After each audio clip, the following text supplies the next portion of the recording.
High guys, welcome back to my channel. Godzilla x Kong the new empire ఈ movie థియేటర్స్లోకి అయితే వచ్చేసింది. ఇంకా ఎవరైనా చూడకపోతే థియేటర్స్కి వెళ్ళి చూసేయండి, సూపర్ ఉంటుంది. ఈ మూవీ ద్వారా మనకు చాలా టైటన్స్ అయితే పరిచయం అయ్యాయి. వాటిలో కొన్ని చనిపోయాయి, కొన్ని బ్రతికున్నాయి. ఈరోజు టాపిక్ వచ్చేసరికి మాన్స్టర్ వర్స్లో one of the most powerful titan అయిన టియామాట్ గురించి మనం మాట్లాడుకుందాం. అలాగే గాడ్జిల్లా ఎందుకు టియామాట్ని చంపాల్సి వచ్చింది అనే దాని గురించి కూడా మనం మాట్లాడుకుందాం. ఈ మాన్స్టర్ వర్స్కి సంబంధించిన టాపిక్స్ మన ఛానల్లో చాలా ఉన్నాయి. ఇన్ కేస్ మీరు ఎవరైనా చూడకపోతే వెళ్ళి చూసేయండి. ముందుగా ఈ వీడియో అయితే చాలా ఇంట్రెస్టింగ్ ఉండబోతుంది. ఎవరు స్కిప్ చేయకుండా లాస్ట్ వరకు అయితే చూసేయండి. అలాగే ఈ వీడియో మీకు బాగా నచ్చినట్టు లైక్ చేయండి, షేర్ చేయండి, సబ్స్క్రైబ్ చేసుకోండి. నేను మీ రెండు కోరేది ఒక లైక్, ఒక సబ్స్క్రైబ్ మాత్రమే. ఇక మెయిన్ కంటెంట్లోకి వెళ్దాం. Number 1, who is Tiamat. ముందుగా మీరు టియామాట్ ఆడదా మొగదా అని తెలుసుకోవాలి. టియామాట్ ఆడది. టియామాట్ని టైటానస్ టియామాట్ అని కూడా పిలుస్తారు. టియామాట్ను మనం first Godzilla king of the మాన్స్టర్స్లో చూడవచ్చు, అది కూడా మ్యాప్లో చూస్తాం. ఇంకా టియామాట్ని మనం ఫుల్గా గాడ్జిల్లా డొమినియన్ అండ్ ఇప్పుడు వచ్చిన Godzilla x Kong the new ఎంపైర్లో చూస్తాం. గాడ్జిల్లా డొమినియన్ ఇది గ్రాఫిక్ నావల్. ఈ గ్రాఫిక్ నావల్ని లెజెండరీ కామిక్స్ వాళ్ళు 2021లో పబ్లిష్ చేశారు. గాడ్జిల్లా కింగ్ ఆఫ్ మాన్స్టర్స్లో గాడ్జిల్లా ఆల్ఫా అయిన తర్వాత ఈ గాడ్జిల్లా డొమినియన్ స్టోరీ అనేది స్టార్ట్ అవుతుంది. అంటే గాడ్జిల్లా వర్సెస్ కాంగ్కి ముందు గాడ్జిల్లా లైఫ్లో ఏం జరిగింది అనేదే స్టోరీ. టియామాట్ని లెజెండరీ వాళ్ళు కొత్తగా అయితే క్రియేట్ చేశారు. టియామాట్ సీ టైటన్. ఇది కొంచెం డ్రాగన్ అండ్ స్నేక్ లాగా ఉంటుంది.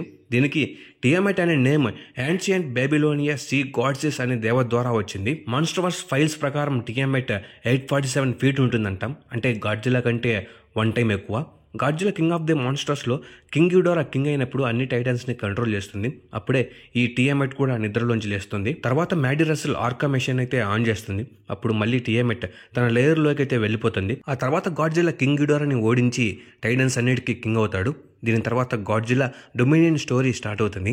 గాడ్జిల్లా వర్సెస్ కాంగ్ ఇది ప్రీక్వల్. ఈ గ్రాఫిక్ నోవెల్లో గాడ్జిల్లా తన ఓల్డ్ లేయర్స్లో ఒక దానికోసం హాలో ఎర్త్లోకి అయితే వెళ్తుంది. అప్పుడు గాడ్జిల్లాకి తన లేయర్ని ఎవరో కబ్జా చేశారని తెలుసుకుంటుంది. ఎవరబ్బా అని చూస్తే అది టియామాట్. అప్పుడు టియామాట్ గాడ్జిల్లాపై మెరుపుదాడి అయితే చేస్తుంది. ఇక్కడ టియామాట్ వాటర్లో చాలా పవర్ఫుల్. అలాగే టియామాట్కి పాయిజన్ వేపర్ రిలీజ్ చేసే పవర్ కూడా ఉంటుంది. అలా టియామాట్ గాడ్జిల్లా ఫేస్ మీద పాయిజన్ అయితే రిలీజ్ చేస్తుంది. గాడ్జిల్లాకి కళ్ళు కనిపించవు కొద్దిసేపు. అదే టైంలో టియామాట్ గాడ్జిల్లాని అండర్ వాటర్లోకి అయితే తీసుకుపోతుంది. టియామాట్ అండర్ వాటర్లో సుడిగుండాలను క్రియేట్ చేసి గాడ్జిల్లాని చాలా ఇబ్బంది పెడుతుంది. ఇలా ఈ ఇద్దరి మధ్య భీకరమైన యుద్ధం అయితే జరుగుతుంది. ఇంకా గాడ్జిల్లా గురించి మనకు తెలిసిందే కదా. చివరికి గాడ్జిల్లా విన్ అయ్యి తన లేయర్ని సొంతం చేసుకుంటాడు. ఇంకా ఓడిపోయిన టియామాట్ గాడ్జిల్లా నుండి ఎస్కేప్ అవుతుంది. సర్ఫేస్ ఎర్త్ మీద ఉన్న ఆర్కిటిక్లోకి అయితే వస్తుంది.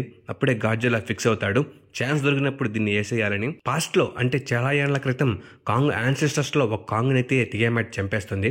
దీన్ని బట్టి మనం అర్థం చేసుకోవచ్చు టియామాట్ చాలా పవర్ఫుల్ అని. DC జస్టిస్ లీగ్కి మరియు గాడ్జిల్లా వర్సెస్ కాంగ్కి క్రాస్ ఓవర్ అయితే జరుగుతుంది. ఈ కామిక్లో కూడా టియామాట్ కనిపిస్తుంది. ఇది వేరే స్టోరీలే కానీ. ఇంకా టియామాట్ పవర్స్ విషయానికి వస్తే టియామాట్ చాలా పవర్ఫుల్. టియామాట్ అండర్ వాటర్లో అండ్ సర్ఫేస్ ఎర్త్ మీద కూడా ఫైట్ చేయగలదు.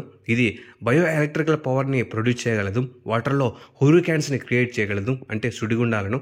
ఇంకా టియామాట్ న్యూక్లియర్ ఎనర్జీని అండ్ రేడియేషన్ కూడా అబ్జర్వ్ చేసుకోగలదు. ఇంకా టియామాట్ స్పీసీస్ విషయానికి వస్తే ఉండొచ్చు, ఉండకపోవచ్చు, చూడాలి. మరి ఫ్యూచర్ ఫిల్మ్స్ ఏమైనా చూపిస్తారేమో. Number 2, why Godzilla kill Tiamat in Godzilla x Kong the new empire. మనం టియామాట్ని Godzilla x Kong the new ఎంపైర్లో ఫుల్గా అండ్ క్లారిటీగా చూస్తాం, కానీ ఏమీ లాభం లేదు. మన గాడ్జిల్లా టియామాట్ని అయితే బ్రూటల్గా చంపేస్తాడు. ఈ మూవీలో గాడ్జిల్లా రూమ్లో రెస్ట్ తీసుకుంటూ ఉంటాడు కొలూజంలో. ఇంకా సర్ఫేస్ ఎర్త్ని ప్రొటెక్ట్ చేస్తూ, ఇంకా నేచర్ని బ్యాలెన్స్ చేస్తూ ఉంటాడు. ఒక పక్క హాలో ఎర్త్లో ఉన్న స్కార్కింగ్ సర్ఫేస్ ఎర్త్కి రావడానికి ప్లాన్స్ అయితే వేస్తూ ఉంటాడు. స్కార్కింగ్కి ఒక బ్యాక్ స్టోరీ అయితే ఉంటుంది. ఈ వీడియో చూడండి, మీకు స్కార్కింగ్ బ్యాక్ స్టోరీ ఏంటి అనేది తెలుస్తుంది. ఇంకా ఈ విషయాన్ని పసిగట్టిన మన గాడ్జిల్లా యుద్ధానికి సిద్ధం కావాల్సి వస్తుంది. అలాగే మోనార్క్లో ఉన్న Jia, doctor Andrews, Bernie Hayes and Trapper కూడా ఏదో పెద్ద ప్రమాదమే రాబోతుందని పసిగడతారు. ఇంకా గాడ్జిల్లా రోమ్ని అటాక్ చేసిన శిలాని చంపేస్తుంది. గాడ్జిల్లా శిలాని ఎందుకు చంపాల్సి వచ్చింది అనేది నెక్స్ట్ వీడియోలో మనం తెలుసుకుందాం. ఆ తర్వాత గాడ్జిల్లా ఫ్రాన్స్లో ఉన్న రేడియేషన్ టవర్ దగ్గరికి వెళ్ళి అక్కడ ఉన్న రేడియేషన్ మొత్తాన్ని అబ్జర్వ్ చేసుకుంటుంది. అప్పుడు గాడ్జిల్లా చాలా పవర్ఫుల్గా అయితే చేంజ్ అవుతుంది. ఇది చూసిన Monarch and Bernie Hayes Godzilla దేనికోసమో పవర్ఫుల్గా రెడీ అవుతుందని తెలుసుకుంటారు. ఆ తర్వాత గాడ్జిల్లా డైరెక్ట్ ఆర్కిటిక్ ఓషన్లో ఉన్న టియామాట్ మోనార్క్ అవుట్ పోస్ట్ దగ్గరికి అయితే వెళ్తుంది. అలా టియామాట్కి గాడ్జిల్లాకి ఫైట్ స్టార్ట్ అవుతుంది. ఈ ఫైట్కి ముందు ఈ ఇద్దరి మధ్య కొంచెం కన్వర్జేషన్ అయితే జరుగుతుంది. అయితే నాకు నీ లేయర్ కావాలి, ప్రాణాల మీద ఆశ ఉంటే ఇక్కడ నుండి వెళ్ళిపోని గాడ్జిల్లా అరుస్తూ టియామాట్కి చెప్తుంది. దానికి టియామాట్ ఒప్పుకోదు. తన లేయర్ని కాపాడుకోవడానికి డిఫెండ్ చేస్తుంది. ఇంకా గాడ్జిలా దీన్ని వేసేయడానికి ఇదే మంచి టైంని ఫిక్స్ అయ్యి ఫైట్లోకి దిగుతాడు. అలా వితిన్ సెకండ్స్లో గాడ్జిలా టియామెట్ని ముక్కలు ముక్కలుగా చేసి చంపుతాడు. అలా గాడ్జిలా టియామెట్ లేయర్ని తన సొంతం చేసుకుంటాడు. అలాగే తన లేయర్లో ఉన్న పవర్ని అంతా అబ్జర్వ్ చేసుకుంటాడు. అలా గాడ్జిలా బ్లూ ఫామ్ నుండి పింక్ ఫామ్లోకి అయితే చేంజ్ అవుతాడు. తన అటామిక్ బ్రెత్ కూడా పింక్ ఫామ్లోకి అయితే చేంజ్ అవుతుంది. ఇంకా ఇది గైస్ గాడ్జిలా టియామెట్ని ఎందుకు చంపాల్సి వచ్చిందని. నేను అనుకునేది ఏమిటంటే టియామెట్ని ఫ్యూచర్లో మంచిగా యూజ్ చేసుకోవచ్చు. కొంచెం తొందరపడి చంపేశారేమో అని అనుకుంటున్నాను. ఇక ఈ వీడియో మీకు బాగా నచ్చినట్లయితే లైక్ చేయండి, షేర్ చేయండి, సబ్స్క్రైబ్ చేసుకోండి.